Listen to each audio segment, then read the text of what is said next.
Language. Throw me a line. Sir Jessica Parker walks into a bar. Bartender says, "Why the long face?" Oh my God. What? Oh my God. Damn, here we go. Oh, I Here love we it. go. Square I peg, love square it. peg, square pegs. Oh my gosh, I love it. Oh Lord. Well, we are definitely live, and oh my gosh, you're What? not going to believe it. I'm not. We're actually live on Facebook. On the book? Everyone here owes me a beer. All Facebook's right, working you got it. 2 weeks in a No, row. wait a minute. Wait. Ow.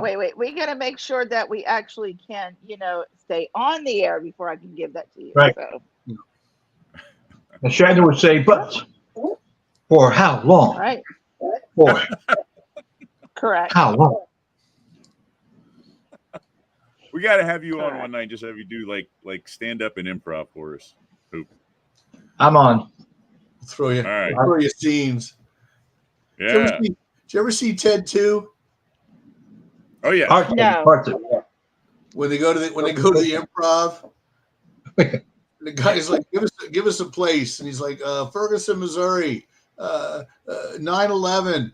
And he goes, all right, give us a person, Robin Williams. And he goes, okay, we're in a Starbucks. Nobody said Starbucks, buddy. It's just they threw out the most offensive clues.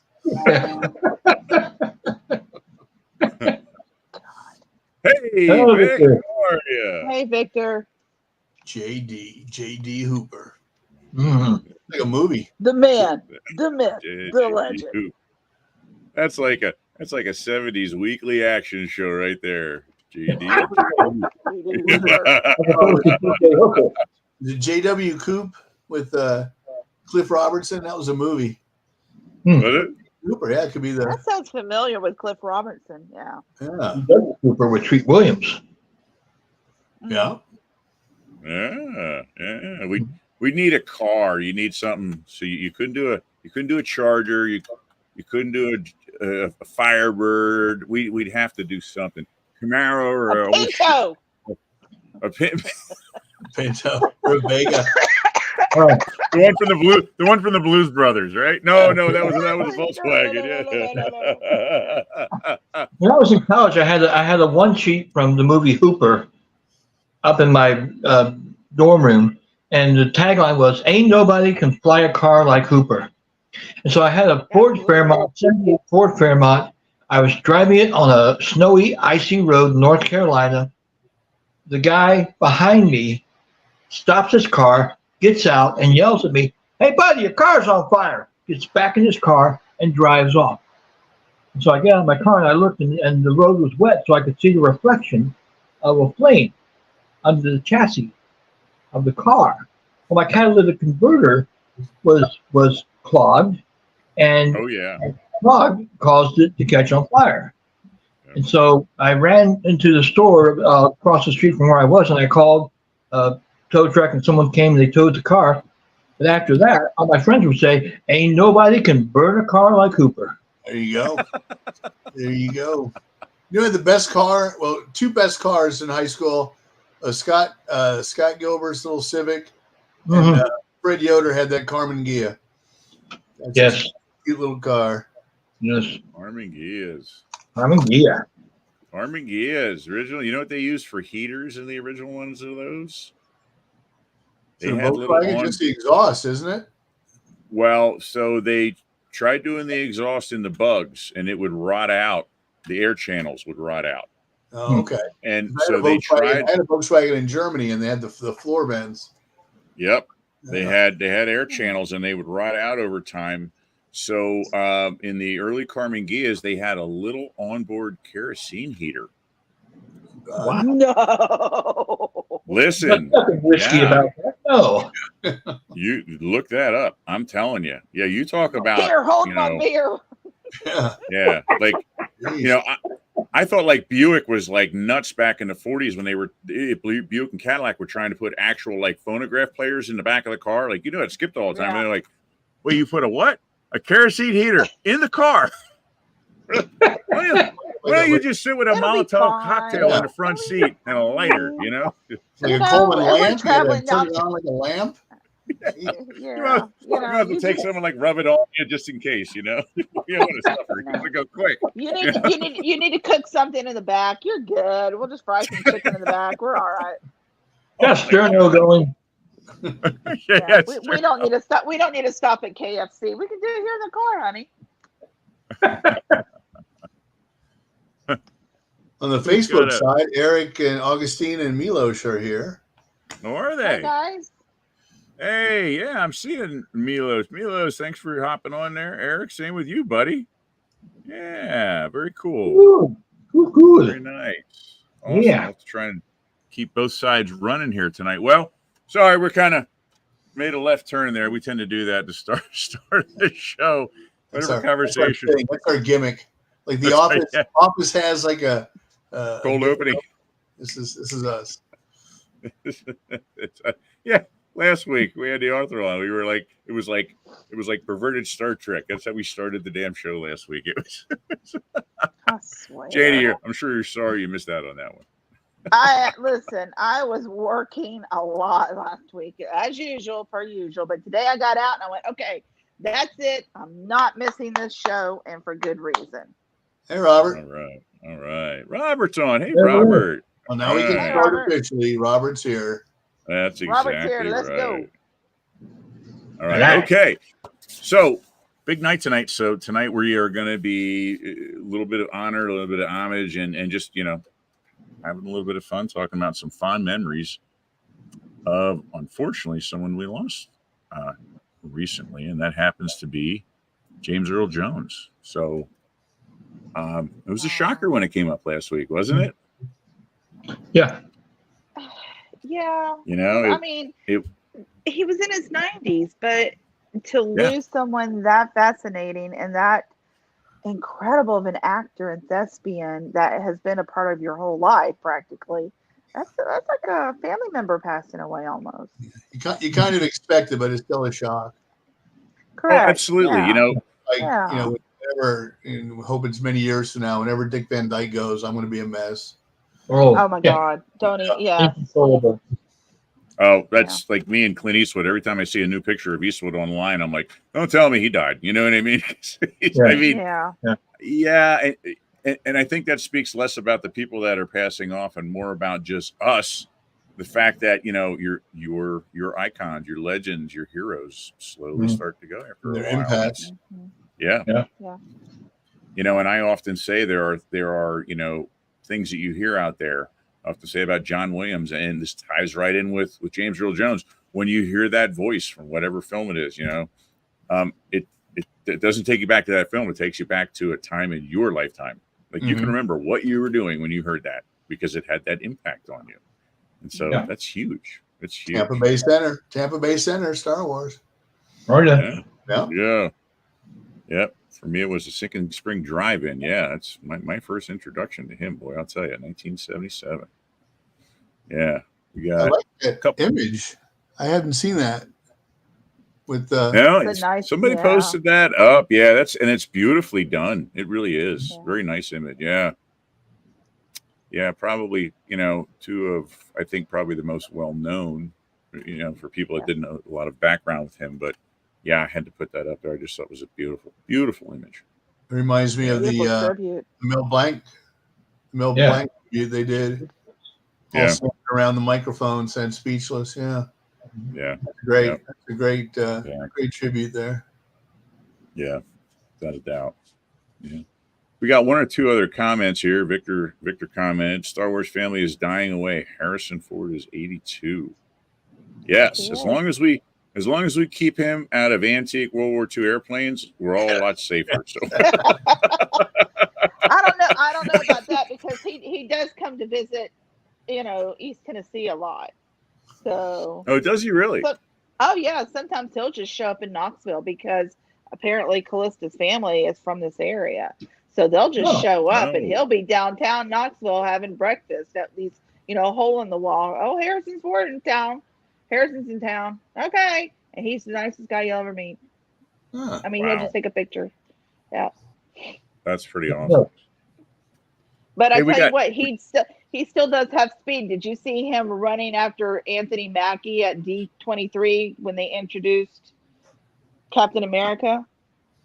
No. He had said something. Hulk, right? Anthony Mackie was rubbing it. Yeah, Anthony Mackie was rubbing it in that he got Harrison Ford and Tom Holland didn't, and Harrison chased his ass across the stage. Hello. Hi. Juanita. Hi, Juanita. Hello, everybody. Love and kisses. Love and kisses. Love and kisses. Love and kisses. Thank you. Good to see you. Good to see you. Yeah, absolutely. Got to get you on one night for a show here, right, Juanita? Oh, no, not in a million years. But we're next week we're doing an expose. We found all these nude photos of Bradley Cooper. Oh, really? Oh, really? I could use that same line, but I would have to put the Rock in there for Jen to get on. So, yeah. She's editing the photos as we speak. Hey, we got Milos on here. That guy always taking his shirt off. I mean, when I saw the Maestro trailer, I joked. I said to my wife, I said, you know what? I bet somewhere in his life, Leonard Bernstein took his shirt off. And sure enough, like 5 minutes into the movie, he's got his shirt off. Oh, somebody's choking up on that one. we hit a nerve on that one. Uncle Tanush.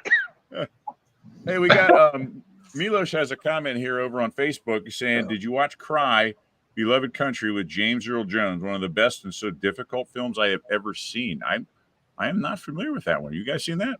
I saw one that came out years and years ago. Really? Yeah. Heard of it? I don't think I've ever seen it though. I have never have. No, I've not seen it. I want to say there's a few that he's done that I haven't seen, unfortunately. So yeah. We got a couple questions on here. Is Billy D. Williams alive? He is alive. Yes. Yeah. He's still alive. He was just in town a couple of years ago, and for $100, he'll do your answering machine. Your outgoing message. Really? That'd be pretty cool. That'd be pretty cool. That's great. Yeah, Robert, Nate, I'd really be assured if Harrison Ford's voice came over the PA on the plane. Same with Kurt Russell and Tom Hanks. Yeah. Tom Hanks crashed into the Hudson, not Tom Hanks. That's right. Sure, they have There we go. Yo, Juanita. Flip that plane and land, and he still landed it. Yeah, no kidding. I saw a reel where I can't remember the guy's name, but he's like a stand-up comedian. But he did every part, but it was all the different Harrison Fords throughout the year having an argument over something, and then the very young Star Wars Harrison Ford comes in like, "Hey everybody, what's happening? No, get him out of here! Get him out of here!" So he did the rough voice, the middle-aged voice. Get off my plane. Get off my plane. Get off my plane. Get off my plane. Hulk smash. Have you guys ever heard the impressions done of him by Mark Hamill? Yeah. Yes. I don't know. That kind of movie, kid. Yeah. You didn't have to tell me that, kid. Yeah. He is. I don't think anyone does a better impression of him. I mean, I really don't. Yeah. Mark Hamill just, he even has the facial, the dead, dry, deadpan kind of look to him and expression. Yeah. Incredible. Yeah. Well, all right. So let's kind of jump in here a little bit. And so a little bit of childhood and a little bit of background on Jame Earl Jones. I knew some of it. I didn't quite realize the complexity of his childhood and growing up and how, honestly, how much adversity there was in his life. Really. I don't know how much you guys were familiar, probably more familiar than I was, but, I knew he was born down south and I guess parents more or less split up at birth. Yeah. Split up at birth and didn't see his dad until he was, I think, 21. 20, 21, something like that, wow. a teenager. Wow. Yeah, dad was a struggling actor out of New York, and left, split, and mom also left, and he was left in the care of his grandparents. And so, if you look on the right there, those are his grandparents, and his grandmother. I mean, he called them mom and dad. That's what he called them till they were no longer around, because they were the ones that raised him. Mhm. And apparently the mother was the patriarch of the family. She was like half Choctaw, Native American. There was some Irish in there too. McDonald, that's where I guess that was her last name. She took the name of an Irish ancestor, I think her mother or something like that, in the family. And so she was kind of the one that, really put her foot down and made things happen, for him as a kid growing up. And the picture on the far left is him with his mother. And they said she would come home like once a year, like around the holidays, to visit. And that was about it. Now she would be out working, trying to send money in, I guess, for him. But yeah, so the parents themselves were really non-existent in his life. I just thought that was, unbelievable. And just to look what he did and look what he came from to do. Yeah. Yeah. And he didn't really connect with his father until he was, like I said, he was early 20s, and he connected with his father because he was trying to get into stage and acting. And so his father invited him out. His father would take him to shows, and that's how he really kind of got introduced to his dad. He said the first time that he ever called his dad was when he got accepted to college. And he said, I didn't even know what to say to him because I didn't know him. He said something like, hey, Dad, I got into, I forget, University of Michigan, wherever he went to school. And he was like, and that's all I said. And that was it. Like, he hung up the phone because he didn't know what to say. Yeah. He just didn't know the guy. But Wow. And he ended up acting with his dad. In fact, that's a picture of him and his father. His father sitting down, performing live on stage in New York. So really kind of interesting. Very interesting. Mm-hmm. Yeah. Yeah. So just, I don't know. It just amazes me how someone rises so high yet didn't even start where we were, started, many levels down below, where say the quote average person, started.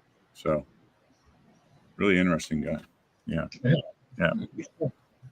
Yeah. So, obviously a little bit of his background is he was a stutterer. He was a stutterer all through school, and he was a mute because of it. He was a mute on up through high school, and he owes everything to I think it was like an English teacher who said he had wrote a piece of poetry, and the English teacher said, "I don't believe that you wrote this," And he said, "If you want to prove it to me," he said, "I want to hear you speak it." And he spoke it, and the English teacher was like, he spoke it so perfectly and so eloquently. He was like, "Wow, you have a voice. You have to do something." That's really what kind of brought him out of that slump and really kind of inspired him, which is just amazing. Really is. Mm-hmm. Yeah. Wow. Yeah. Very cool stuff. I actually have just a quick clip where he talks about this. Let me pull this up real quick here for you guys about being a stutterer.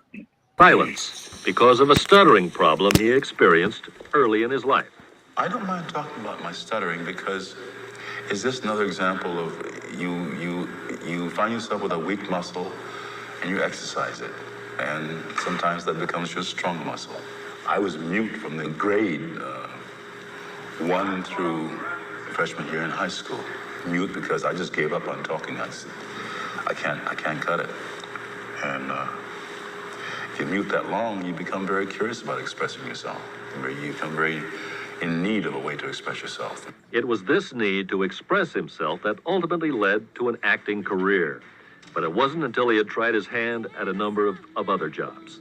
I was a farmer, not a bad farmer, but that was the way I grew up. I was a soldier, not a bad soldier.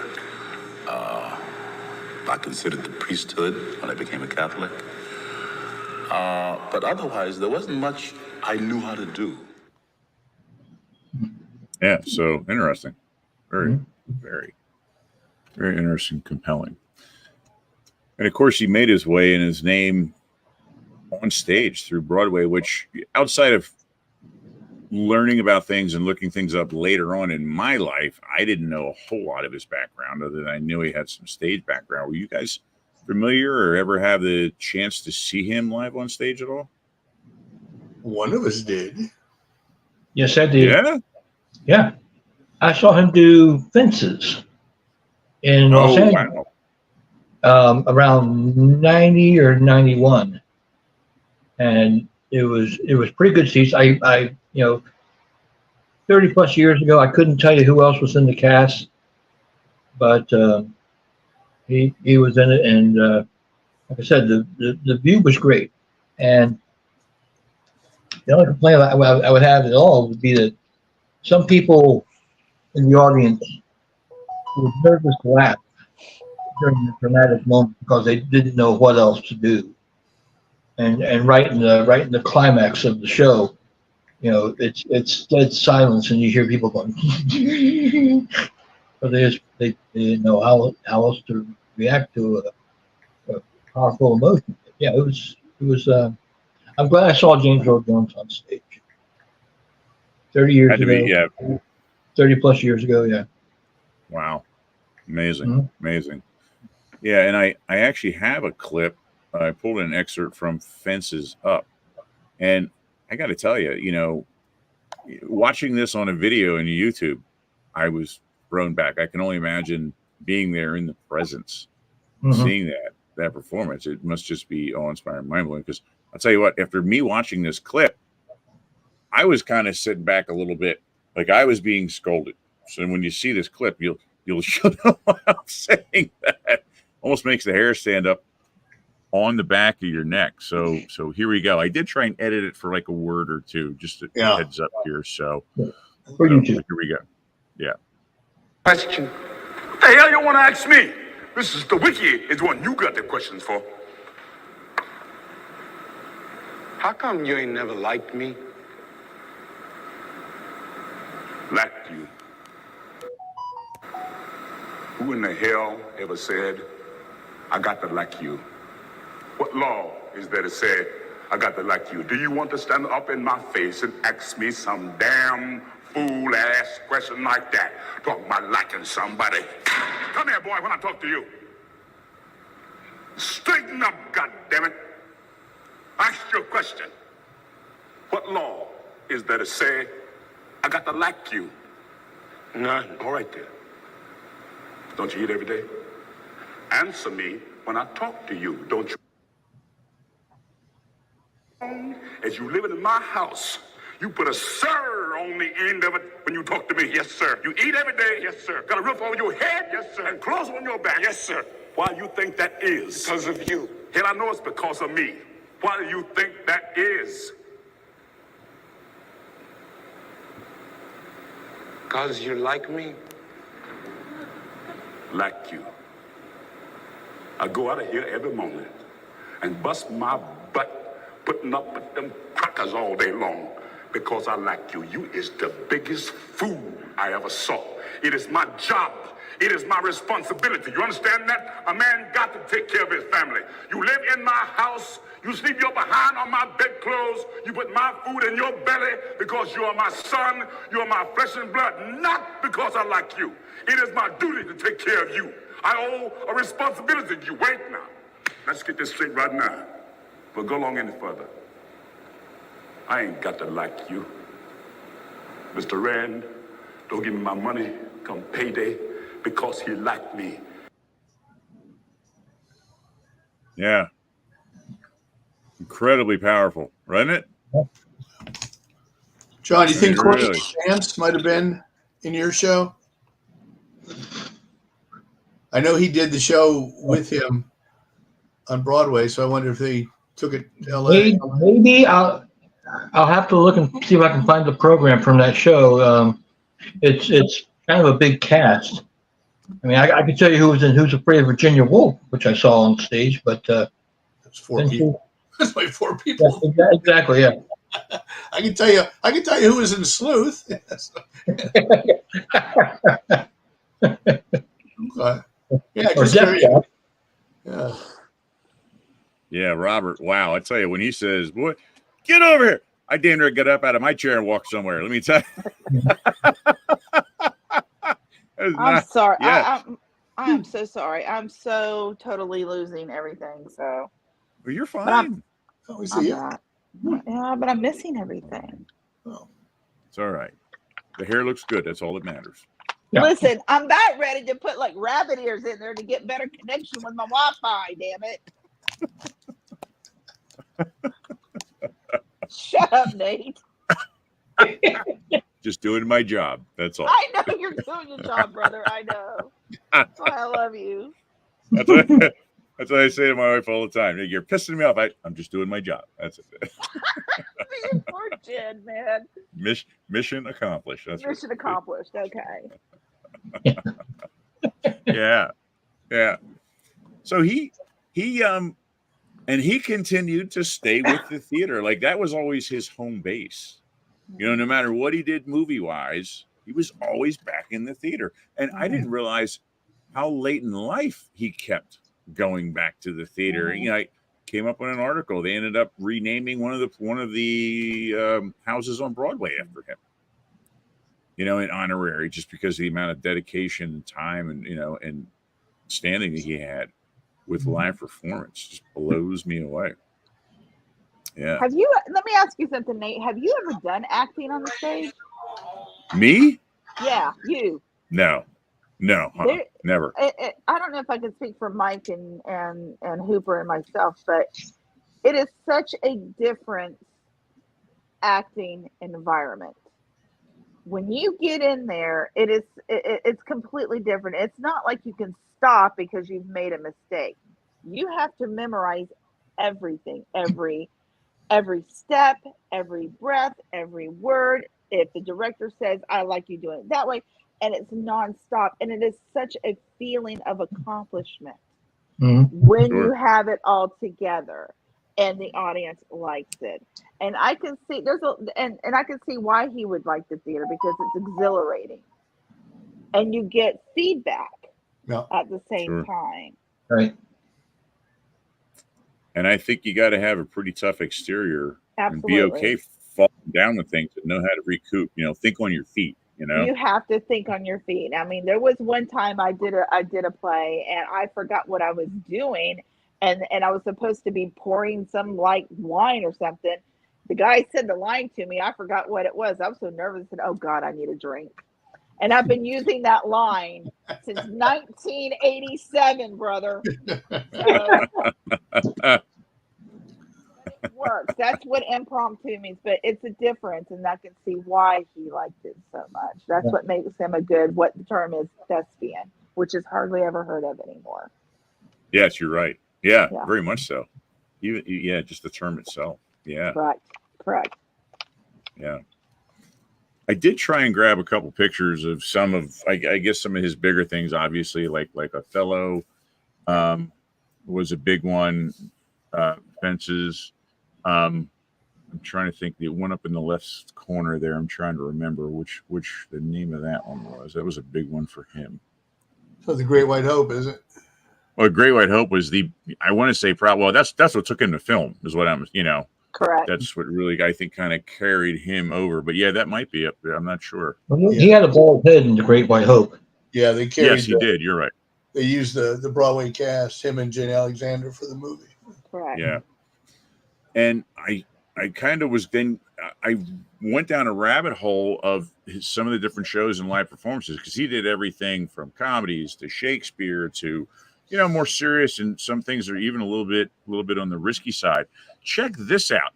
So this was from a Broadway show called Blacks that he did, which I have no knowledge of. Maybe you guys are familiar with. Look at some of the people that were in there with him. Wow. Oh, so it was he wow. and Cicely Tyson, Esther Roll, Roscoe Lee Brown, and Louis Gossett Jr., which I had no clue had live stage, chops with him. So just kind of amazing. It made me kind of wonder how many other paths he crossed. Just his live action, just his live work alone. Yeah. Roscoe Lee Brown had that really distinct, deep voice too. That must have been be in that conversation. Yes. I think you should. Well, I'm not going to. And he always hit me because he always had almost like a permanent smirk to him. His normal resting facial expression was he always reminded me of someone that he could piss off anyone because no matter what they said, they would think he was like smirking and laughing at him. It's just Exactly. He kind of took me as that. But yeah, just I kind of fell over myself for a second coming across that. I just thought, holy cow, it's just amazing some of what you see. And it's probably the only time I've seen Louis Gossett Jr. with hair. Yeah. I was going to say the same thing. Louis Gossett Jr. with hair, yeah. He's got hair, Roots. Yeah. Hey, we do have a couple comments here. Let me hit them real quick. We've got, Victor. My introduction to James Earl Jones was his performance as Alex Haley in Roots in '77. Yeah. Okay, yeah. Which Alex Haley is from Knoxville. Oh, wow. Man, this is like the 7 degrees of Janie Jones here tonight, huh? Janie. All right, I like it. That'll be an episode one night. When you got it, flaunt it, boys. Smile and wave, boys. Smile and wave. That's right. We got his guest spot on The Big Bang Theory was great. He has comedic skills. He does have comedic skills, unintentionally at times. Yeah. Oh, is that why he's like, let me guess, you like Star Wars? Star Wars 2. That's it. Yes. Yeah. I like Star Wars too. It was 2. I was going to say it was, Carrie Fisher's door. He goes, what is it? He says, whose house is this? Carrie Fisher. Ding dong. So get ready to run. She's a little crazy. she comes out with the baseball bat and she goes, it's not funny anymore, James. and then he gets the last word and goes, then why am I laughing?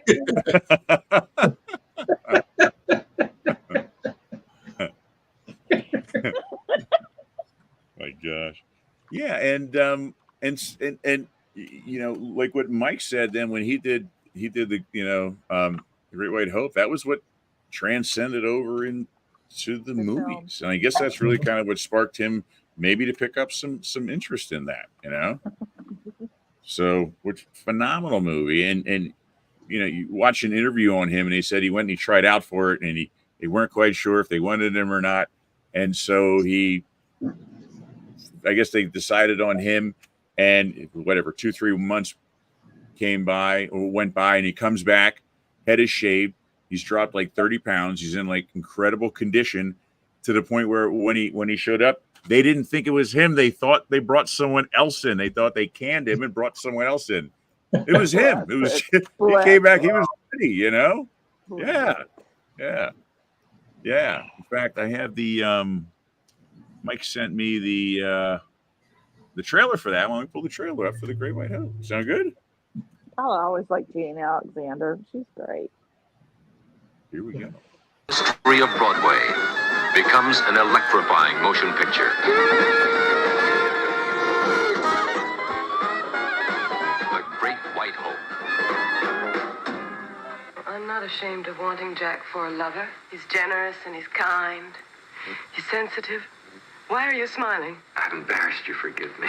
I'm crazy for him, yes. I don't care. It's the truth.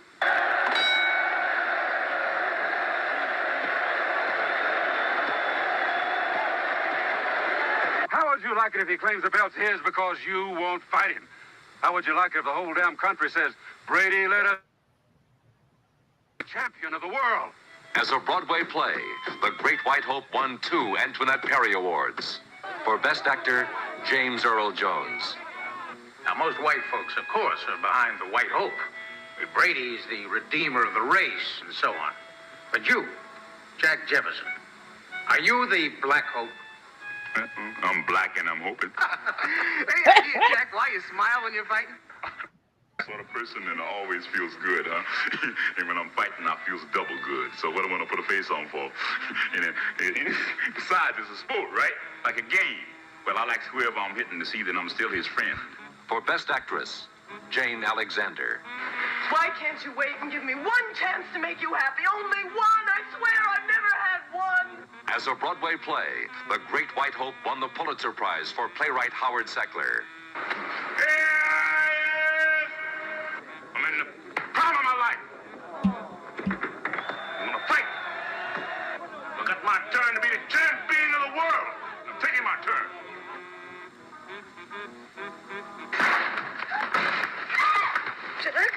I'm a federal marshal, Jefferson. At 10 a.m. this morning, you drove Miss Eleanor Backman across the Illinois-Wisconsin state line. Having done so, you proceeded to have relations with her.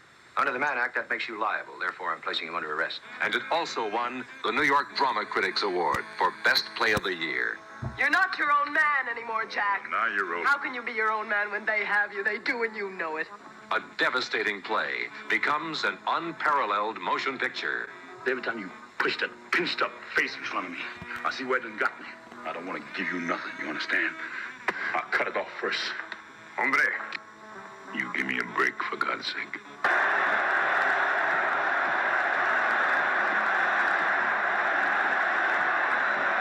The Great White Hope.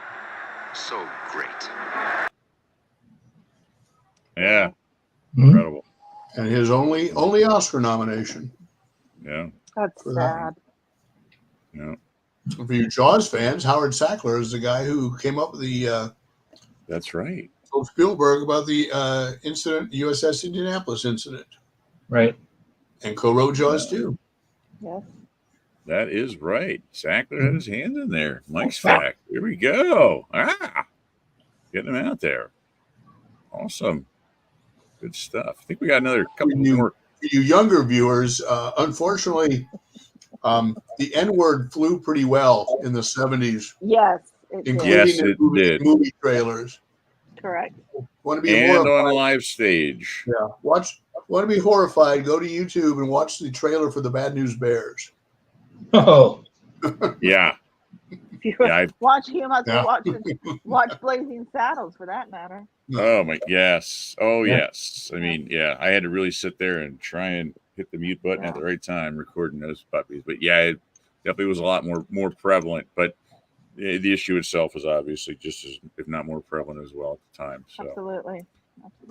a couple more comments in here. Robert, I've got a fun fact about James Earl Jones. Around the time that A New Hope came out in 1977, Smokey and the Bandit came out. That film also gave CB radio a shot in the arm. Yeah, it was a bit. Yeah, your CBs were out before that, but yeah, I want to say that probably helped it along. Kind of like Fast Times at Ridgemont High and checkered slip-on Vans, kind of gave it a little bit of a boost, Yeah. Mm-hmm. Yeah, definitely. Yeah. And then he said, what else we got here? And as a result, he made it traditional to talk to truckers in his Vader voice. Great fun at first. Stop. You know what's so funny about that is, I try and goof around with like sound clips here and there. I found a soundboard, and all it is driving directions spoken by James Earl Jones. Nice. So it's going, you are approaching the exit ramp. Turn left at the light. It's very dignified and, Yeah. Wow. Yeah, and I so just wanted to just drag them down and pull them onto the show tonight, but I'm like, how am I going to use them in context? I'm just going to be randomly throwing them out and irritating people with them, but they were great. I sat and listened to them like 3 times. You have made your destination. Welcome to the ER. Yeah. Oh my gosh. Yeah. I mean, sorry, Alderaan is no longer around. Or be more like, Get the hell out of here!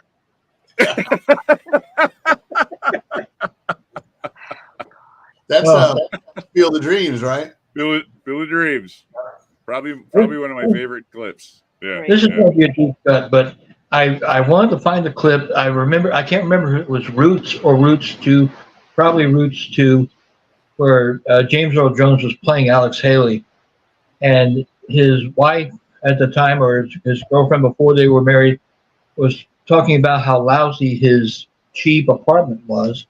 And he was saying, no, it's got great ambiance. And he said, there's a flashing neon light outside, and it would flash. He goes, and it was like hypnotic. And then he went,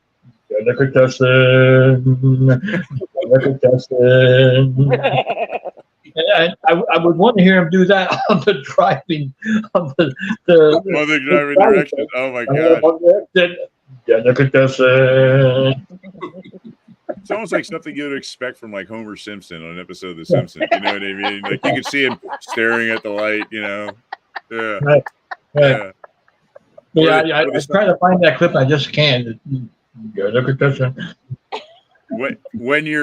When you're not looking for it, it pops up, and when you're looking for it, you can't get your hands on it. That's the way it goes. Yeah, yeah.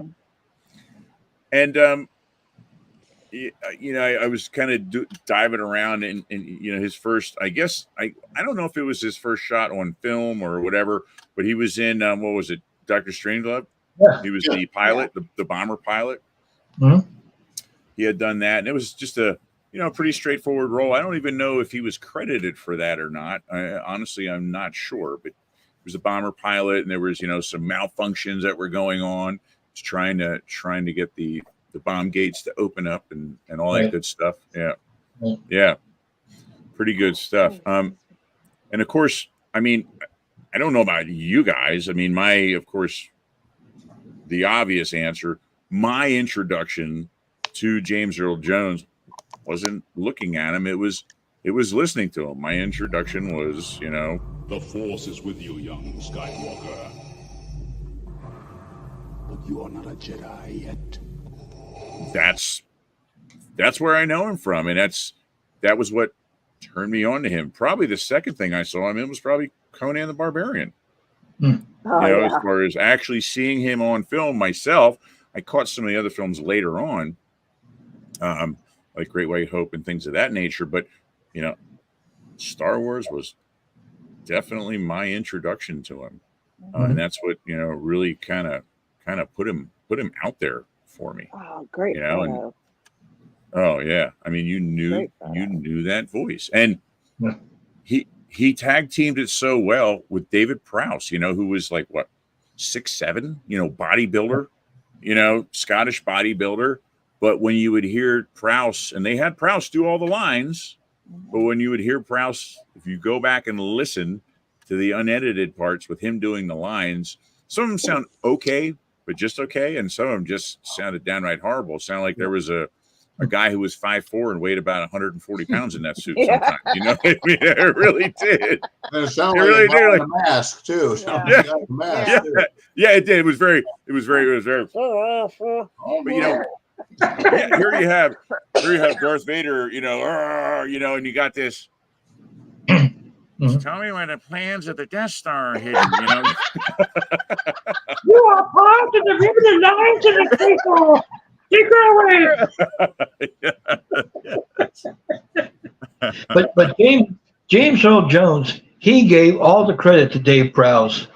He said I was just a special effect. Dave Prowse did the heavy lifting.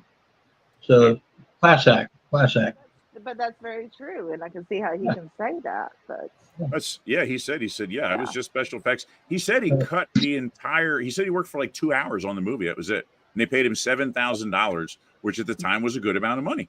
Damn, I'm in the wrong business. Oh my god! I know. I would take $7,000 now for 2 hours worth of work, let alone 1970s. For God's sake, are you kidding me? Sign me up. I don't think he was actually credited until Jedi. You're right. Yeah, that's another Mike's facts. I'm pretty sure he didn't want to be credited until Jedi because that was the last film too. Yeah. Right. What you guys were talking about. Yeah. I have a quick clip here. So it is a scene. Very short scene, but it is a scene of Darth Vader with Prowse doing the lines, and then you're going to see the exact scene with what we all know as the voice of Darth Vader. So here we go. This is going to be good. Take her away. You are part of the Rebel Alliance and a traitor. Take her away. So very quick there, but you can hear, and that's probably one of the closest lines that I've heard Prowse do. But you can still hear that nasally kind of, definitely, English voice. Yeah. Without a doubt. Because when he does shows, when he would do shows, Dave Prowse, he'd sign your Darth Vader picture, but he'd always write David Prowse is a Darth Vader. So. Well, he had a huge falling out with Lucas. Like he wouldn't do did they more or less kind of not write him off, but kind of alienated him. He wouldn't do any, the shows and the cons and things of that nature. Yeah, I don't know the nature of the dispute. I'm sure it had to do over rights or money or something to that extent. But yeah, well, I do know he was kind of pissed off because the lines that he said in Empire were different from the Luke Skywalker reveal lines. Yes, he said, you're right. He said I think when they filmed it, he tells him Obi-Wan killed your father. Well, spoiler alert for anybody who hasn't seen Empire Strikes Back. I'm sorry. Yeah, I think he says Obi-Wan killed your father, and then surprise. And also, I don't think he was told that he wasn't going to be the voice until the premiere of Star Wars in England, in London, and with his kids going, "Oh, here's my big part. Here's my big part." Oh, damn it. Yeah, you're right. So they told him that the voices would be redone in the studio because of the muffling of the mask. What they didn't tell him was that it wasn't going to be his voice. Him. Yeah. So yeah. Maybe you can go play Bane, Dave.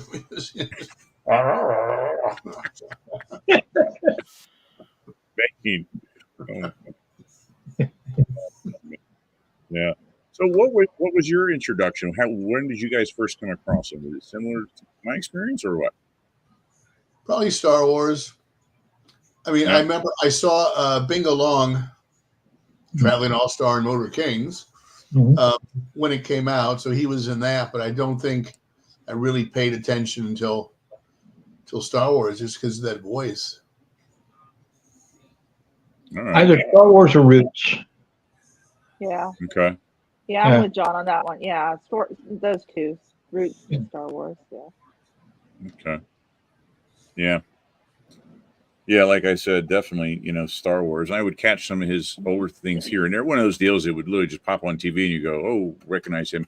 I'm going to hang out and watch it." That's how I watch Great White Hope and some other things. And then growing up, being a teenager, some of the movies, that you would see him in, Coming to America, Field of Dreams, those movies, current at the time. I mean, you knew who he was right away. You enjoyed him in those films, very much so. Yeah.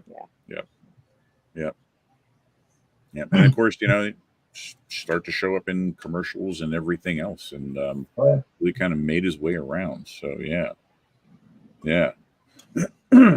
Speaking of Field of Dreams, I got a great shot that somebody put up. Where is it? Somebody put it up. Was it last week? So I can't take credit for this. There's a couple of people that get on the line and do this, and I just think this is amazing. I've seen this done with Star Wars, Jaws, where what they do is they go to the actual location with the picture clip from the film, and they will line it up exactly where it fell. And they will put the shot right there. And that just, I love those. I don't know how they pull it off half the times to get the angle and the perspective. It's just, to me, that's really cool. Yeah. Very, very cool. We actually went up to Dyersville and we saw Field of Dreams on the Field of Dreams. Did you really? Big outdoor screen. Cool. It was great. That's cool. It was great. That sounds like fun.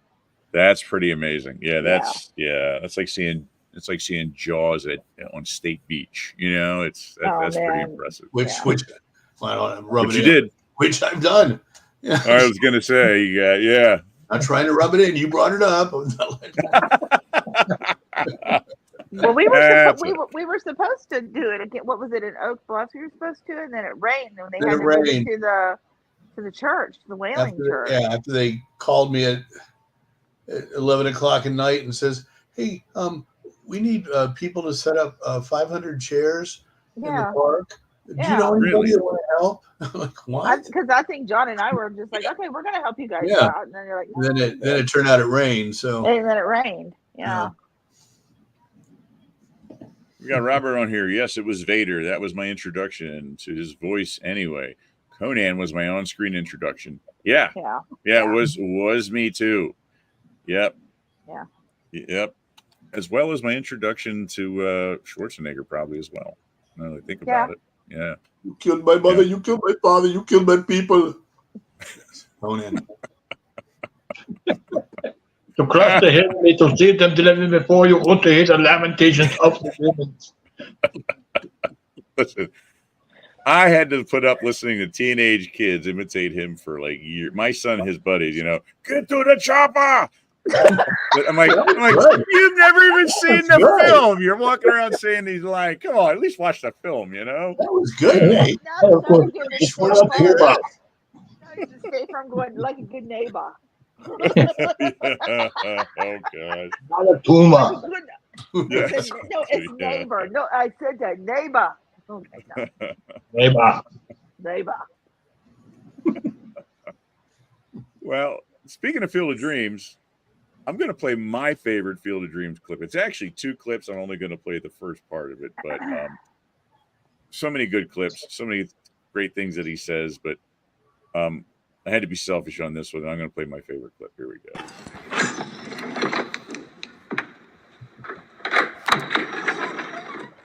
Who the hell are you? Sir, my name's Ray Gonzalez.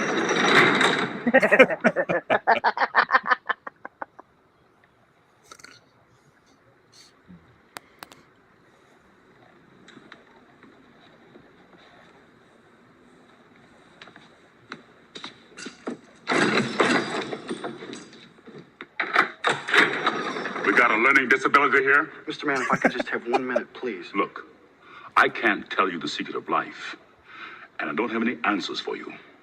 I don't give interviews, and I'm no longer a public figure. I just want to be left alone. So piss off. Wait. Look, I've come 1,500 miles to see you at the risk of losing my home and alienating my wife. All I'm asking is 1 minute. Please. 1 minute.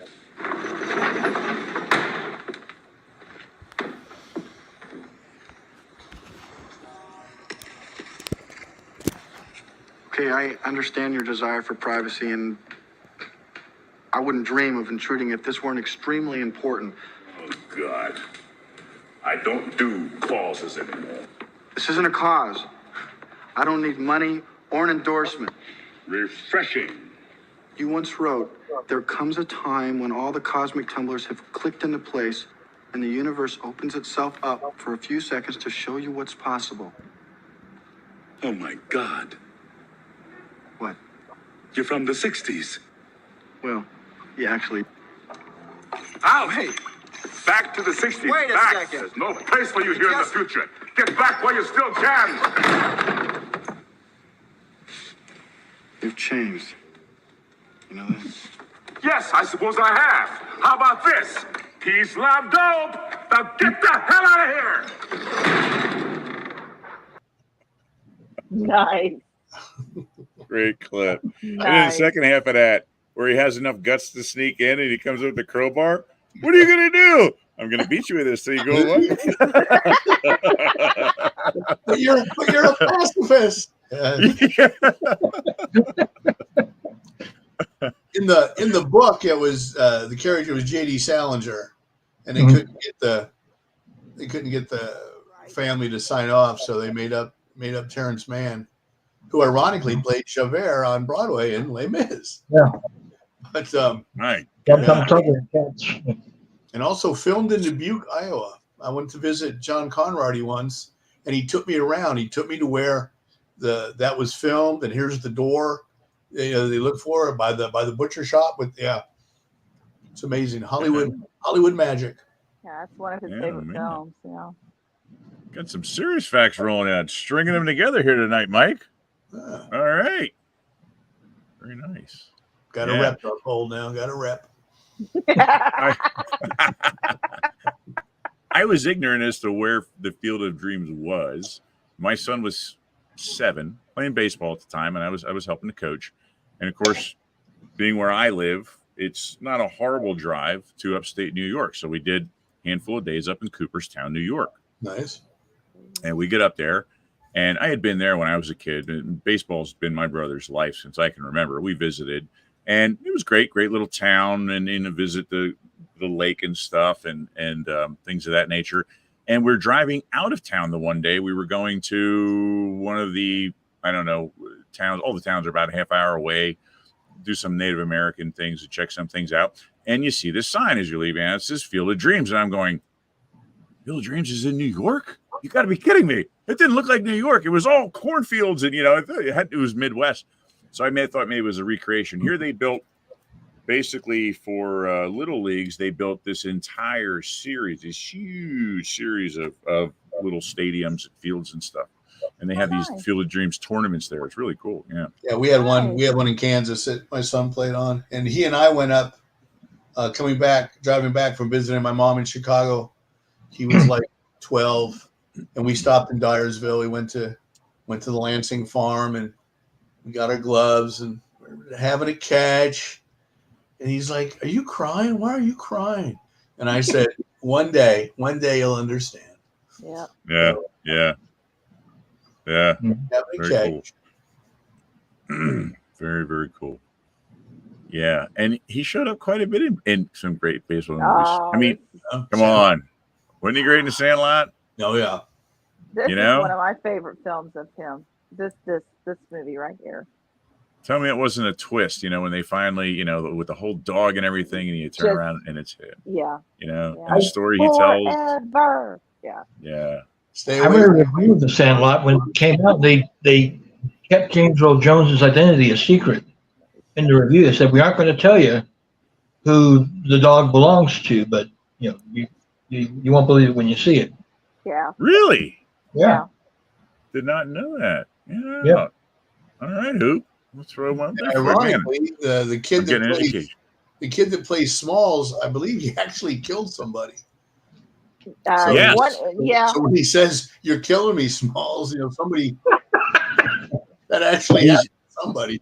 I don't know if the person said that or not. Out of the closet.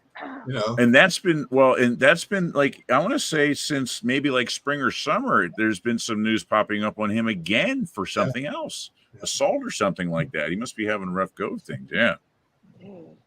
Yeah. I wonder if whoever he killed said that. Yeah. Get off! You're killing me, Small. Oh God. Guys, come on. What was? So you imagine being the investigator there. What was the last thing he said? "You're killing me, Smalls." Come on, you gotta be kidding me. That's not what he said. Stop. The next door neighbor, I heard him yell that, but I thought he was just trading movie lines with him. Yeah.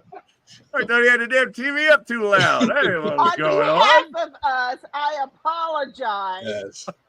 Yes. Imbeciles on here right now. Oh my God! Sorry, we have Can't wait JD for on. Doll Shark. You know what? Doll Shark's gonna be, but come on. Oh my goodness! You're all grounded. That's it. Did another Peanut special and played the clip of Peter, what's his name, yelling at the judge, "I can't go to jail. I'm Charlie Brown." Oh man! Oh man! Oh my goodness! I can't stop with you guys. Oh my God! I just took that sound clip off. I had to play that. Oh my God! Put that on. Can you imagine that judge had a great sense of humor though when he did that? I try very hard every day. I saw a cartoon though that it was Charlie Brown's teacher's summer job, and she worked like in a McDonald's, and she was over the drive-through. Yeah.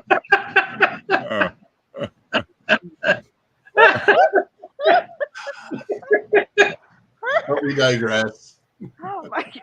Oh my God! Can we pull it back in, please? Can we pull it back in? Yes. Oh, Please. come on, Janie. No, let's go. We do not need to be disrespectful. Let's go. We were out, they pull us back in. That's That's right. exactly where you guys are tonight. That's right. What's the expression? You never argue with an idiot because they beat you with experience and drag you down to their level or whatever. To that extent, something like that. Very close. Very close. Yeah. There you go. Lord. At any rate. Well, 8 more days till Doll Shark. It is going to be an interesting episode. Yes. What time are we starting that? 2 your time. Yeah, 2 Eastern Standard Time. How long is what, a 2-hour movie? No. I don't want to say 82 minutes or something. Yeah, it's not maybe like an hour 15 or something like that. Okay. Yeah. Because I need to know how much Prozac to take with you guys come that day. It's going to be and alcohol, possibly. I don't. I could make it better. You never know. You could make it better. Sometimes you got to oil the machine, you know.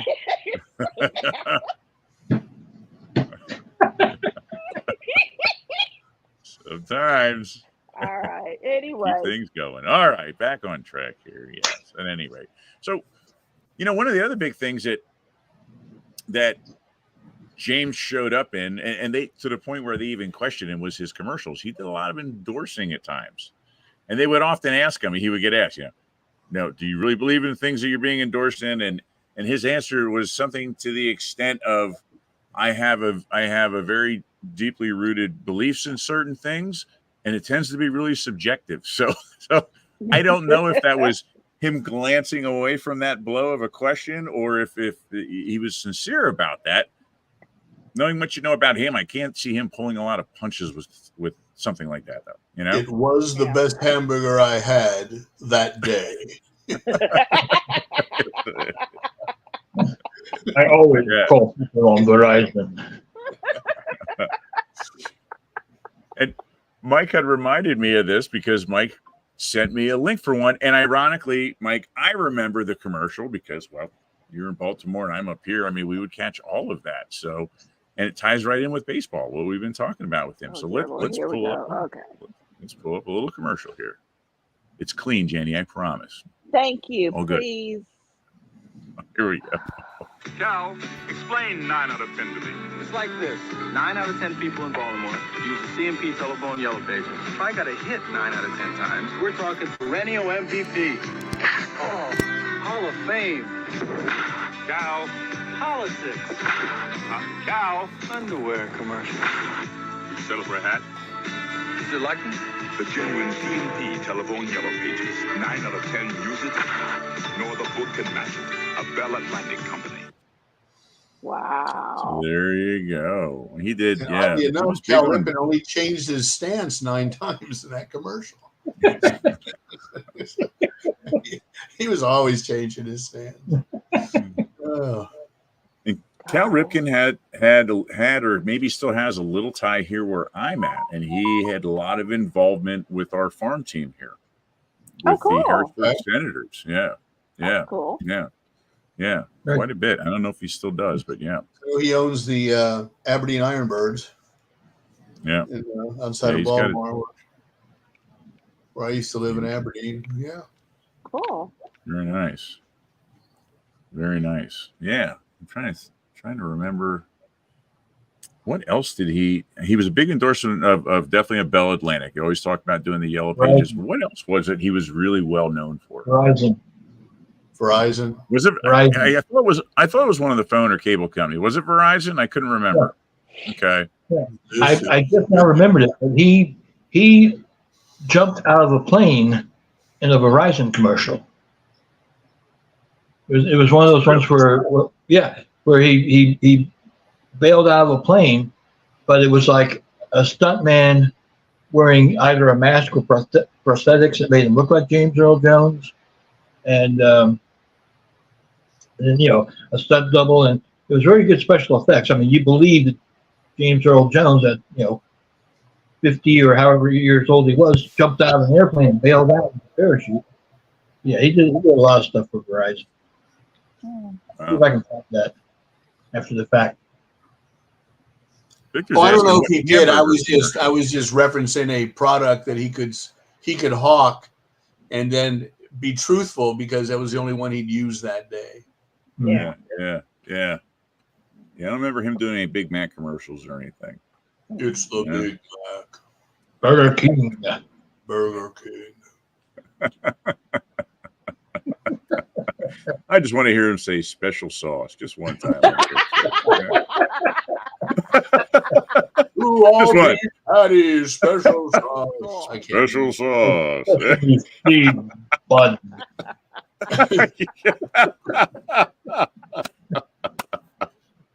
I'd put that on my phone,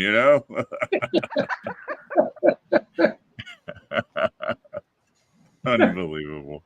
Oh, good stuff. Right back in the gutter again. Boy, we keep just steering it. The old truck needs an alignment tonight. I don't know what's going on. Just keep pulling itself off the road. That's all right. Oh, yeah. Yes. Get back on the wheel, okay? Now, I actually have so many clips tonight that I honestly, I couldn't even load them all up. I have a couple loaded up over on YouTube. And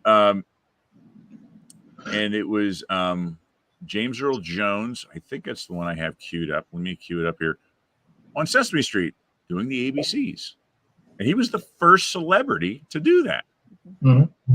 And that was amongst, I believe it was the time when he was doing the Great White Hope, because he had his head shaved when he did it. So let me 69. Yeah. Yeah. Let me share a screen here and try and pull that up. Up there it is. B C D.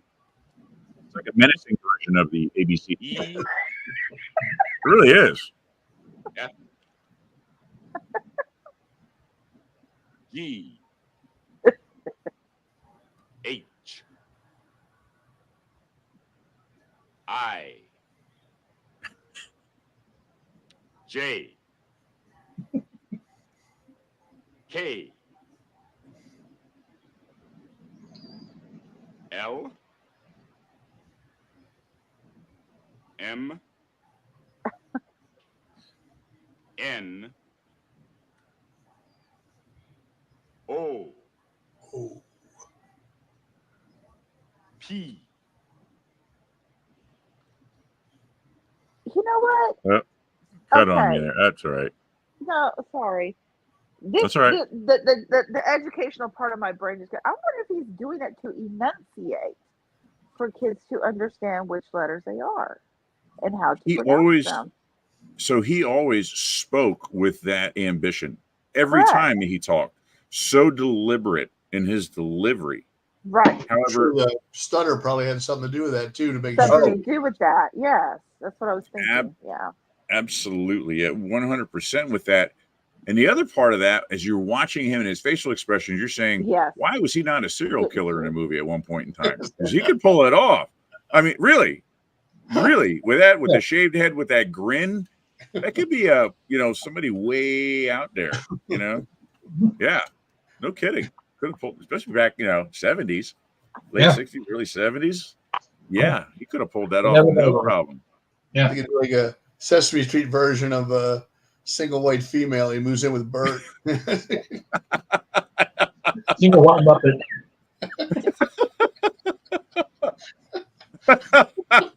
Oh my gosh.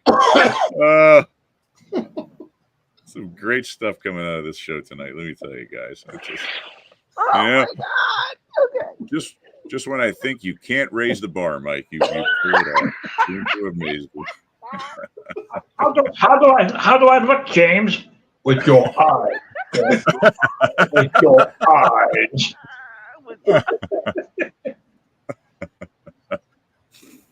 Oh my goodness. Beautiful stuff. I stole your bottle cap collection, Bert.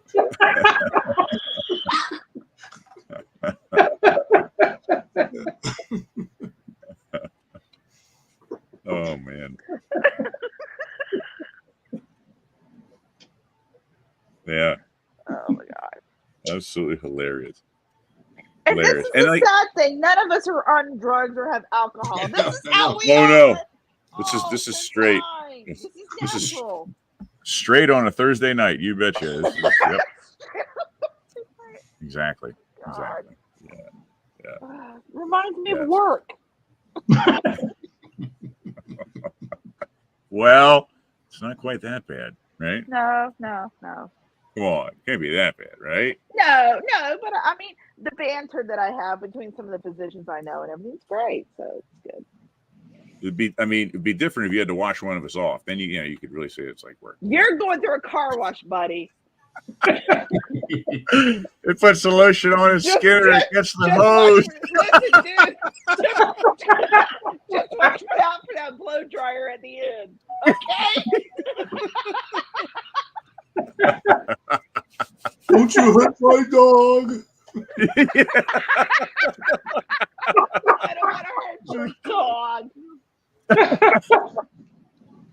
Look at Victor. This is why I enjoy being here. It's just 2020. Oh my gosh.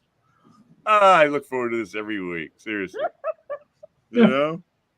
Getting together with your best friends once a week, man. There it is. No matter what the topic is, it's all fun. So exactly. I agree. It's all fun. Yeah.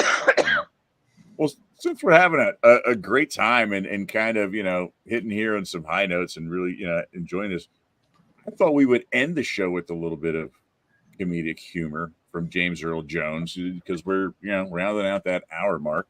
Yeah. So I thought we'd hit it, and I had planned on pulling this last clip up. I wasn't going to say anything. It was going to be like my little surprise at the end. And who shoots it out and says, "Nate, you got to check this out." And I was like, Hooper, you and I must share the same brain, because I was sitting and I was going through and trying to pull a clip and just laughing out loud. I sat and watched it 2 or 3 times myself. And he's done quite a few of what I'm about to show over the years. He did one for Y2K. That was probably the funniest one I think I've ever seen him do. If you ever seen that one, Hooper? Yes. But Hooper, why don't you introduce it and tell us what it is here while I pull it up? This is on Late Show with David Letterman. It is the top 10 things that just sound better when Jame Earl Jones says them. Nice. All right. Let me get this rolling here for us. Tonight from the home office, top 10 things that sound cool when spoken by Jame. You're gonna do that with your jacket, John. Fine, you're a lovely man. Top 10 things that sound cool when spoken by Jame Earl Jones. James, nice to see you. Thank you very much. Yeah, like the guy that was here earlier. Top 10 things that sound cool when spoken by Jame Earl Jones. Here we go, number 10. I can't believe it's not butter. Yeah. Number 9. Objects in mirror may be closer than they appear. Number 8. J-Lo in the house. J-Lo in the house. Now that sounded cool. Number 7. Click here now for the hottest sex sites on the web. Number 6. And the Academy Award for Best Picture goes to Dude, Where's My Car? Like that. Number 5. You're not fully clean until you're zestfully clean. Number 4.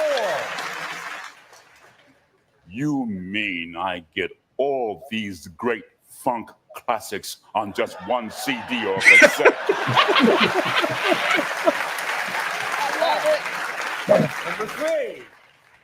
Number 3. Well, now wait a minute. That makes no sense at all.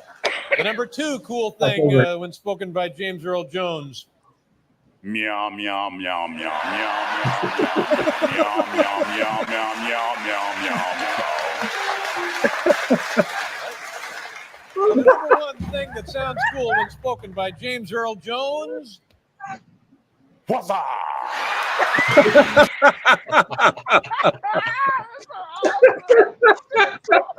Oh. Number 2 is my favorite. Oh yes. Yes. Yes. Yep. You can go down a rabbit hole just by hearing those. I mean, oh god, that's great. You know, I even, envision going in and doing the show tonight, everything on a much more serious tip. But that guy is unintentionally funny. I mean, he truly was. They were, even he would throw humor in and delivered it so dry. But I think that's what passed it off at times. I mean, that's what made it so good. I really do. Yeah. Yeah. Oh my god, that was good. Meow, meow, meow, meow. Robert's saying, I need a shot. That was too funny. Oh, yes. Yes, definitely. That was wonderful. That was good. Mm-hmm. Yeah. Yeah, that's just a great way to kind of wrap up a guy who, as dramatic and serious as he was, he could bring a smile to your face. No matter humor. Yes. An incredible sense of humor. And to kind of wrap things up here, I have not one but 2 pictures. I tried to find one of the last pictures taken of him before his passing, and this was one of them. And it just, there you go, just kind of sums it up exactly what we're talking about here. Just that very humbling, but yet I was gonna say he looks very humbled in that photo. Yes, extremely so. And I have a picture that, again, not mine. Somebody posted. I want to say earlier in the week. And it is Star Wars related here, but I just think it's a beautiful picture. Everything down to the artist done it and the look on his face. Here you go. Oh, I saw. Yeah. Did you see that? I did see this one online. Yes. I just thought that was an incredible picture with Carrie and all. Kenny Baker. Kenny Baker, yeah. Realizing how many of those people we've lost in the last handful of years. Yep. Yeah. So yeah, amazing stuff. There's one that we did that we kind of saw in the beginning of the show, and of course everybody knows how important my dad was to me. But when The Lion King came out, it was the same year my dad passed away, so that's very significant for me and my sister, especially with Mufasa's character. And then Disney had asked him to come back and do the same character in the live version. So that's a big part of our childhood that he's been amazing in, I think. Yeah. Mm-hmm. Yeah, and there was a clip. Thank you, Robert. That was a wonderful picture. Credit to whoever produced it. There was an interview when they had redone the Lion King, and they were interviewing regarding James Earl Jones's voice. They weren't interviewing him, and they said, his voice has changed over time. And I guess there was a little bit of criticism going around at the time. And I'm assuming the director, whoever else, producer that they were interviewing said, oh, his voice has changed. His voice, his voice shows so much more emotion now than what it used to, and a little bit of not just being like that tough exterior, rich in timbre, but having a little bit of vulnerability to it and giving it a little bit more of like emotion to the character. I just thought that was very, very fitting and very interesting. Mm-hmm. Speculation there. So yeah. Awesome. A friend of mine, I just remember this. A friend of mine, when the day that James Earl Jones passed, remembered that in the late '90s, he here in Tampa, he was not an extra, but he was a stand-in for Billy Campbell, who was the Rocketeer, in a movie that was shooting here in Tampa, and James Earl Jones was in this movie. And he said he would one day he saw James Earl Jones come out of this trailer, and he just looked very slow, very feeble, very and this was the late '90s. He just looked very, very old, very feeble, and he kind of walked gingerly up to his mark. But when the camera rolled, boom, he was the powerful James Earl Jones that we know. Yeah. Absolute consummate professional. Yeah. Yeah. Yeah. Yeah. And professional too. See, and they said he would often walk and kind of have a hat on, almost kind of like hanging his head as he would walk. Yeah. You know, almost like a little bit of a reflection as maybe who he was or his childhood, despite what he became. So it's kind of almost like introspective kind of idea, perhaps. Yeah, really interesting. Yeah. And of course, you cannot forget whenever you turn on, if you even still watch it again, his voice is saying, "This is CNN." This is CNN. Yeah. Yes. Yeah. Yeah, without a doubt. He said that he recorded that during a commercial break. They're like, "Hey, James, you want to say this is CNN?" He's like, "Yeah, sure." And that was it. Just one time during a commercial. That's all it was. So much of what he did when he would do voiceover stuff, he'd be like, "Oh yeah, we went in, we knocked it out on Saturday afternoon between lunch and the Phillies game or something." You're like, "You gotta be kidding me, really?" Like you think? Yeah, I'd be like down in my basement sweating it out like Rocky, like rehearsing these lines, trying to get them right, and he'd just be like, "Oh, okay, well, you want me to read this? Okay, how was that? Was that okay? Oh, okay, I mean, just very matter of fact about it. Yeah. Yeah, but that's the way he was. Very humbling guy, a lot of humility to him, But at times I just wonder if he understood the impact that he had and how unique he was. So yeah, but from stuttering to stardom, there you go. Yeah, incredible guy. Lighting, I feel like I should be doing like a ghost story or something at the campfire. Where's the marshmallows? They found a hook. Yeah, the hook. And when he went to open the door, the hook was in the handle. Oh, that would be a cool show to do near Halloween. Oh, of what do you call those? Urban legends? Something like that. We should do a show on that. That'd be that cool. Would be good. Around Halloween time. Yes, last year we did slasher films. We should do that this year. We should do that this year. It's since been torn down, but in Kansas City at the corner of Admiral and Paseo is this nasty, nasty hotel. And if you've ever heard the urban legend where the couple check into a hotel and they're a couple days and they're kind of complaining because the mattress is really uncomfortable. Oh, yeah. Flip it over and there's a body between the mattress and the box spring. That actually happened there. Really? Okay. Oh. I hate to see the yelp of you. Okay. Maybe we shouldn't do the show. all I can think of is the Office episode where they get the hotel room or when they're at the wedding, and oh God, who was it? Was it Michael? Turns the lights out, and Dwight comes out with the black light and goes like this, and you only see these huge white stains. He goes, "Man, I hope that's urine," across the bed.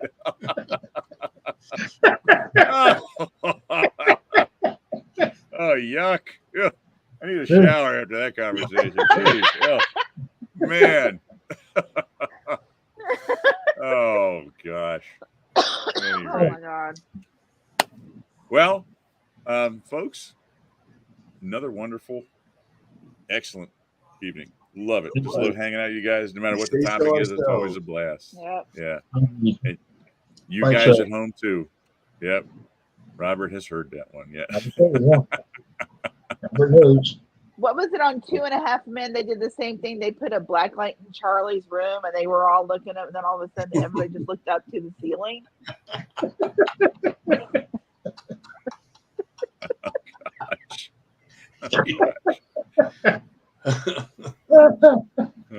my God.